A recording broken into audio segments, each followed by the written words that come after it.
What's up, family? Happy Monday, and this is part 2 of our little 10-part mini-series on the 10 core beliefs of high-impact leadership, and number 2 is not for you. Remember, this is for the people that you're leading, and that is they must believe that you fully trust them.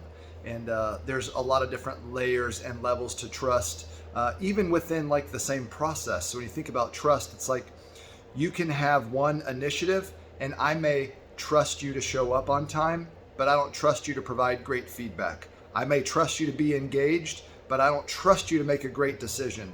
I may trust you to do your very best, but I don't trust you to execute at a high level. So there's like multiple levels to trust, even within the same relationship or the same framework of a project or initiative that you're working on. But the key thing here is if you want to be a high impact leader, your people must believe that you fully trust them to own the things that they're doing. And there's two things I want to talk about really quick, some examples, some things you can do to start building that trust in them. Number one, create opportunities to build that trust and show that you trust them, okay? Create opportunities for you to demonstrate that you trust them. And one thing that may look like is if you've got a project coming up, have that conversation of accountability up front with your team member regarding that project, specifically around not micromanaging them and asking them to own the accountability and follow-up process. So that would look like something like this. Hey, John, we got this project coming up. I know you're committed to delivering a high level of performance. So I know how frustrating it is to be micromanaged through a project. So I want you to tell me what's the best way for me to support you and to follow up. So you know I fully trust you to get this done. What's the best way for me to follow up?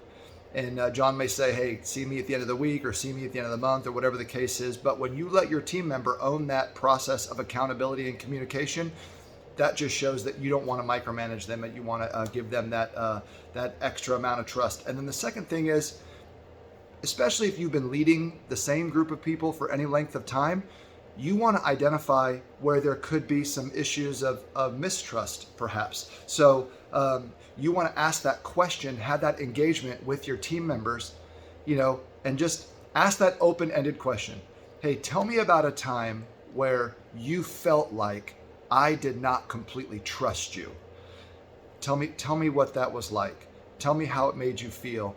And then, press a little bit to try to find a time. And then, obviously apologize. What can I do differently going forward? I don't want you to be in a position where you feel like I don't trust you, but just have those conversations one-on-one. Don't be afraid to ask someone, tell me about a time where you felt like I didn't trust you. You'll be amazed at the information that you get. So, number 2 core belief to high impact leadership is the team that is following you, they must believe that you fully trust them if you want to be a high impact leader.